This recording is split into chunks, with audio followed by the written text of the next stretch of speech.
I have owned this 2018 Toyota Tacoma for about 4 to 5 months, and I have driven it about 4,500 miles.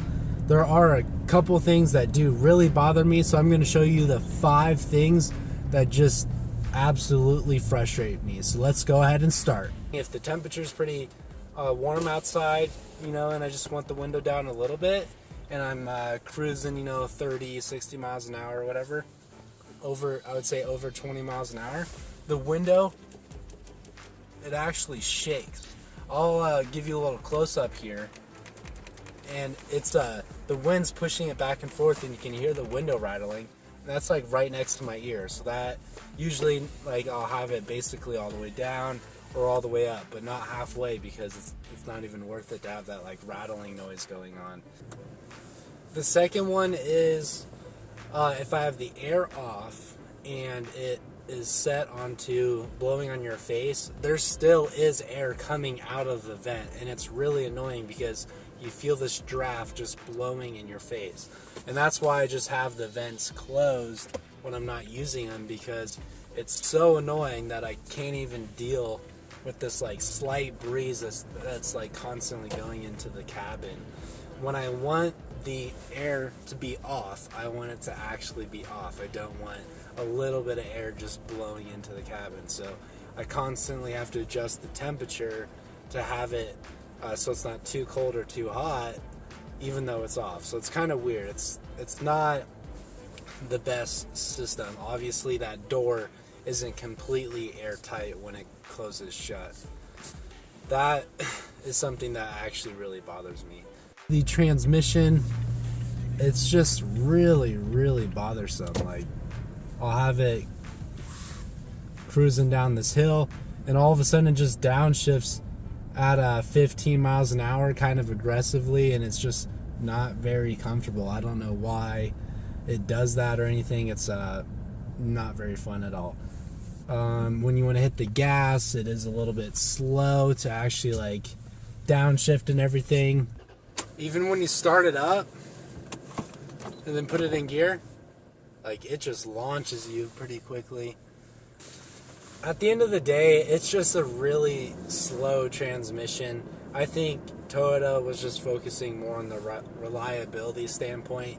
They also say that it is a maintenance-free transmission. You don't have to change the oil or check it out at any time, which I think is a little crazy if you never have to change the oil, but we'll see how that goes in the future. I really, really enjoy the steering wheel. It's leather wrapped, it's thick, it's nice for my hand, but the only issue that I have with it is the volume. And when I'm driving, I want to think that the volume is the up, but that's actually changing the song, and then left and right is the volume. So it's kind of counterintuitive. You actually have to do the opposite thinking.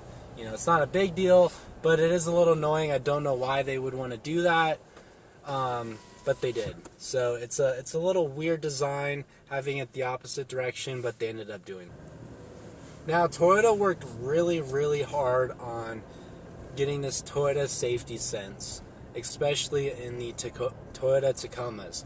For 2018, this model, they actually implemented it into the trucks. It used to only be in the small vehicles, but now it's actually in these trucks, and the combination of the 3.5 liter V6 and the slow transmission, you're actually running into a little bit of an issue with the adaptive cruise control.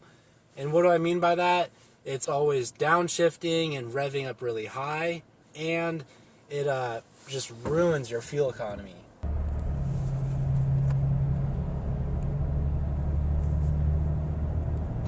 So say the car moves, you can see there's no more car, and it just downshifts. We are at a lower speed, so that definitely helps out, but you can see it just revs all the way up to 3,000 RPM, and it doesn't really need to do that. If you're going up a hill, it's on the highway, it's going to be like even worse. Many times I will not use the cruise control unless it's just like completely flat, and in that case it was flat, so it was a little bit better. But you can still see, just to go 7 miles an hour faster, it has to rev all the way up to 3,000 RPM. Like, it doesn't really need to do that. It's a big enough engine that it should be fine to just downshift 1 gear, not 2 gears, and speed up. So that's a little frustrating. So I can set the cruise control to like 35 here, and I'm following a car right now going 34, and so I'm revving about 2,500 RPM, and it's cruising. But right when that car peels off, or I go up too steep of a hill, it's gonna ramp up to my suggested speed at 42 miles an hour. And it doesn't need to do that. It doesn't need to go to 4,000 RPM and slam on the throttle to get up to my desired speed. And because of that, I just don't like to use the cruise control unless I'm like going down a hill, or just taking like a long flat drive, like on a highway, like going to Texas or something like that. It's just not worth it. Fuel economy piss poor, and then also you're constantly just working your transmission and engine, which I don't think is worth it either. So having the window make a weird noise, the slow and clunky transmission, the air blowing on my face even though it's still off, having the switched around volume and track controls all flipped, and also the cruise control, how it just like ramps up the RPM and gives you like really bad fuel economy. Those 5 things is what has driven me nuts for about the past 4 or 5 months and 4,500 miles. I hope you enjoyed. Thanks for watching, and we'll see you next time.